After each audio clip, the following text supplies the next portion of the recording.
Hi everyone, welcome back. As many of you know, I just turned 60 on September 14th.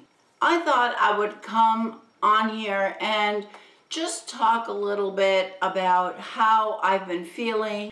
I don't know, maybe we could have a discussion, and also maybe some of you out there are about to turn 60 and exactly what that means and how as women it makes us feel.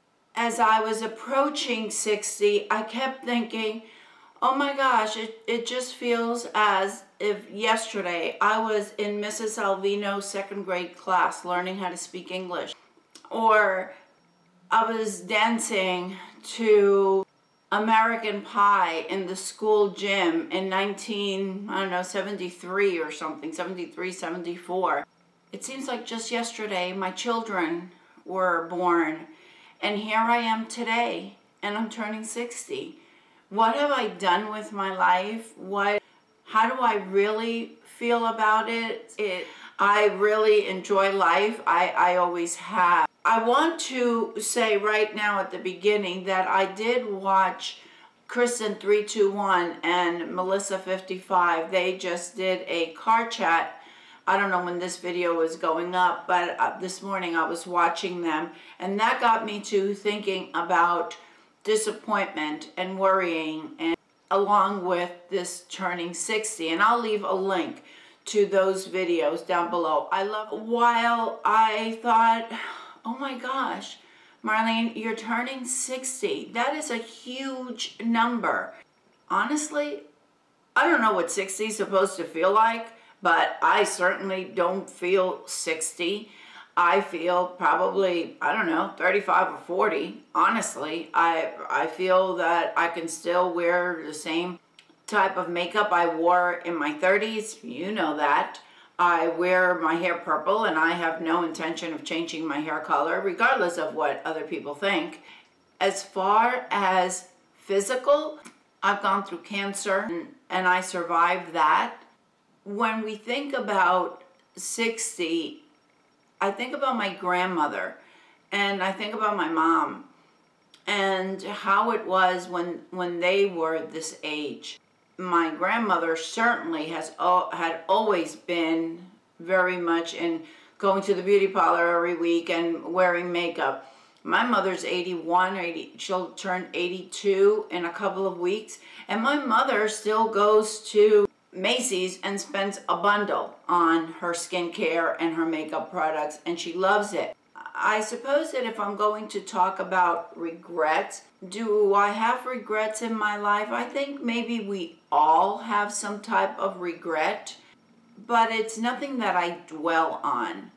I look back on my life, and yeah, there are some things that of course I would change if I could, but I can't change them. So I need to move on forward.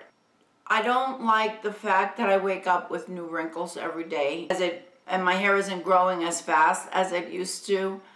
I don't like the fact that 2 years ago I wore a size 6, and now I'm, I don't know, a size 18. Why have I gained so much weight? Is it because of my age?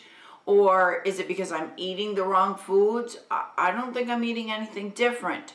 So those are, I guess those are more of the type of regrets that I have, is more as my body is changing than as far as past regrets.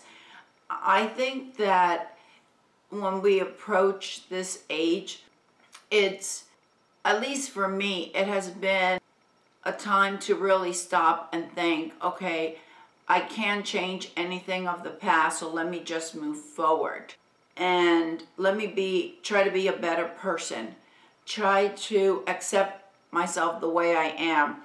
Maybe try to eat healthier or exercise. I went out and I joined yoga, and I joined a Pilates class because I thought, well, why not? Why not? Maybe I may not be able to move as fast or be able to stretch or bendable as much as some of the younger girls, but you know what? I don't care. Bottom line is, I really don't care. And I had to think really long and hard about what it meant to turn 60. It doesn't mean that my life is over. I just think I'm just starting a new chapter in my life. You know, I went through menopause when I was about 42. Nothing happened. I didn't have any night sweating. I didn't feel any different. My period just went away, and that was the end of that. And that was the extent of my menopause. And I had worried about it at that time, and I thought, oh my gosh, what does this mean? What am I going to go through? Nothing at all. And my friend Mary Ellen from Mary Ellen After 60, she said the 60s are better. And there are women here on YouTube that I love and admire. Mary Ellen is one of them. Melissa, 55. Monica McGillicuddy. I love these ladies.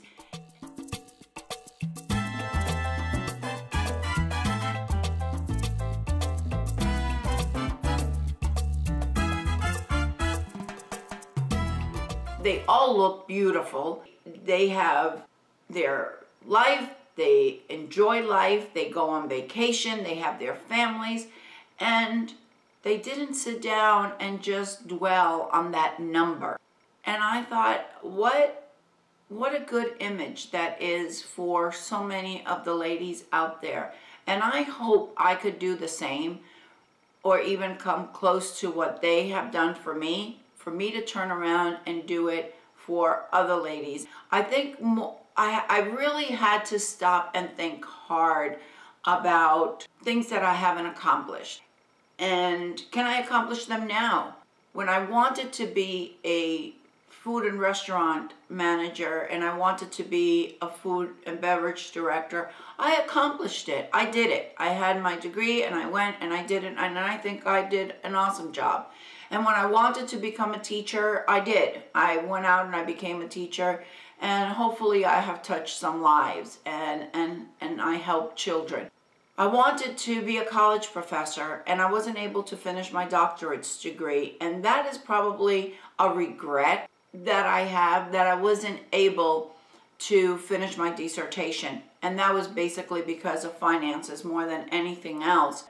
I have a lot of fulfillment working with children, and I thought, well, if I can change it, if I can't go and finish that doctorate, why should I dwell on it?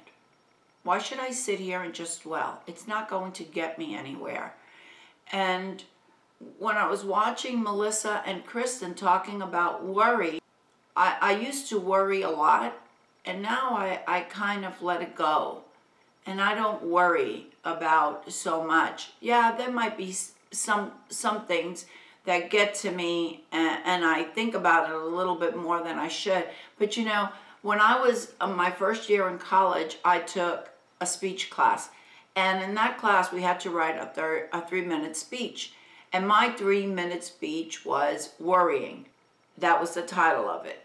And in that 3-minute speech, I told my classmates that it doesn't get us anywhere.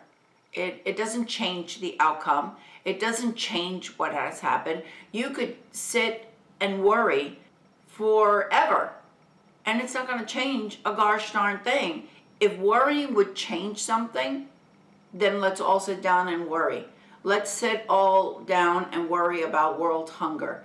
Let's sit down and worry about all the devastation that has happened because of these hurricanes and because of the earthquake in Mexico. Let's worry about crime and drugs and all of that. But you know what? All that worrying isn't going to solve any of these problems. It's not going to solve world problems, and it's certainly not going to solve problems in our lives. So I thought that as I turned 60, I would be even more determined not to worry about little things. I'm trying to embrace this age, and I think that that's something that we should all do. Something that makes us happy. I mean, as women, we are wives and we are mothers and we are caretakers maybe to our aging parents. We may volunteer for different organizations, but we also have to take time to nurture ourselves and do something that makes us happy. I'm here on YouTube because this makes me happy. This is a great hobby. And I've made so many friends, whether it's other content creators or it's all of you. I know where many of you live, and you give me ideas on makeup to use or skincare. And how many of us don't have friends that we don't see on a day-to-day basis, or may not talk on the phone every day, and yet we still communicate with them? I have so many of my classmates from high school that I'm friends with on Facebook.